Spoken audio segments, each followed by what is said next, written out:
Et si on parlait de la lutte contre la déforestation, dans le cadre de la mise en œuvre du projet de mise à l'échelle des innovations transformatrices des systèmes alimentaires, de l'utilisation des terres et de la restauration des paysages à base de cacao en Côte d'Ivoire, en abrégé Scholursi, les responsables de la FAO et du PNUD et partenaires se sont rendus à Guéglo et à Diokoué les 2 et 4 avril dernier pour offrir du matériel aux coopératives et groupements.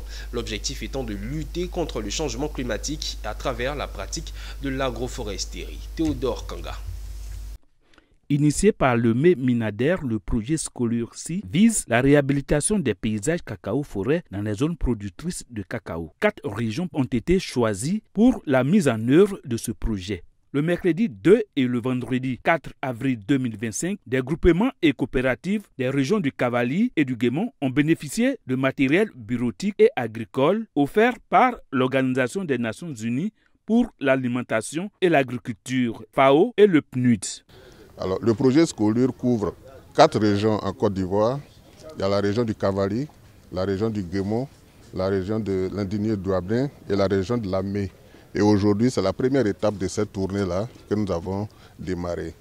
Il s'agit pour nous d'un renforcement des capacités opérationnelles, d'une part pour les collectivités, afin qu'elles puissent prendre tout le leadership nécessaire pour justement insuffler un développement intégré à l'échelle de la région qui préserve, restaure les forêts, qui promeut des systèmes de production agricole durables.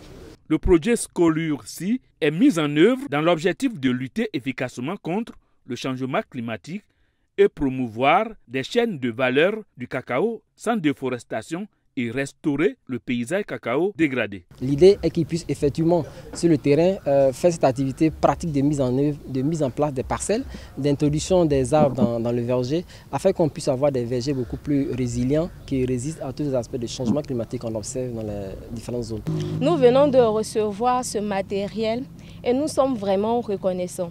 Ce matériel nous permettra de réduire la pénibilité de nos activités, faciliter le transport des plants sur les différents sites destinés à nos reboisements. Chers bénéficiaires, il vous revient donc d'en faire bon usage afin que les efforts conjugués de l'État et de ses partenaires produisent des effets durables et profitent à l'ensemble de la communauté.